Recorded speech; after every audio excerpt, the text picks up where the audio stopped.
What is motorcycling? It's a feeling that makes us feel alive. It's a feeling that accentuates our courage to take risks and make us more human. We were not born to study, make money, settle down, grow old and die. We were born to fly, to explore. We were born to conquer the world, travel places and cherish our life in this beautiful world. Hello and welcome to Bikeportal. It has been a long time since motorcycle riders are taking their bikes to the Himalayas, a place where land meets heaven. And in the last decade, we have seen a leap in the number of people testing this route. So Royal Enfield thought, why not make a bike which can make this ride as easy as possible, which can go through all terrains possible. And hence, Royal Enfield Himalayan was born. And today we're out in this terrain testing this bike extensively just for you. Royal Enfield is maybe the only Indian brand who have tried to explore almost all segments of motorcycling, from cafe racers to adventurers. And with the Himalayan, the company has made a solid statement that they are expanding their boundaries, pushing their limits much faster than any other brand in India today. The Himalayan looks like a baby adventure bike, waiting desperately to grow big. It is tall and thin and has been designed very interestingly. Its tank is slim. The handlebar is very high and wide to dictate the bike with more control. The all-black painted engine looks great visually. The seats look sharply designed, and the best part is the tail section.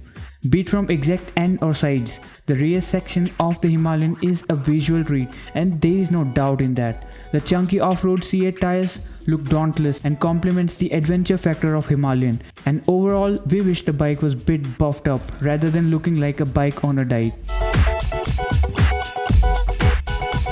Now if we are talking about the Himalayan, we'll have to start with its engine. It comes with LS410 engine, and in case you don't know, LS stands for long stroke.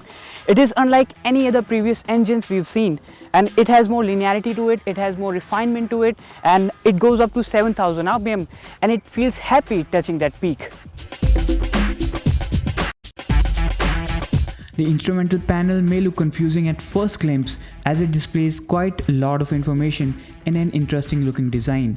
It has an analog speedometer. The digital display shows information like trip meter 1, average speed on that trip meter 2, its average speed, temperature, time and much more. The fuel gauge and tachometer is displayed using analog meters, which sure looks good and lights up nicely at night. Apart from that, this panel also has a digital compass which works fine. So Royal Enfield spent a lot of time thrashing this bike around to test it in the most difficult way possible. So what did they come up with? Let me start with its dual cradle frame. They have designed it in such a way that the handling feels so precise, it is so proficient that even a new rider will feel confident riding this bike. A big thumbs up to Royal Enfield for this frame. The bike accelerates quickly from stop and go, and the good thing is that now you won't have to care about the discomfort on speed breakers, as the bike feels comfortable going over them and you don't have to halt. Just reduce your speed and the Himalayan glides over them easily. The rear brake has all the bite and progression needed, but on the contrary, the front felt slightly weak. Maybe it's because to prevent the front wheel getting locked up in dirt and off-road conditions. So the Himalayan is really a skilled adventurer. Its 41mm front suspensions, they work marvelously, and they have 200mm travel that soaks up all the bumps with ease. And it is also for the first time that a Royal Enfield is coming with a single monoshock that works marvelously as well.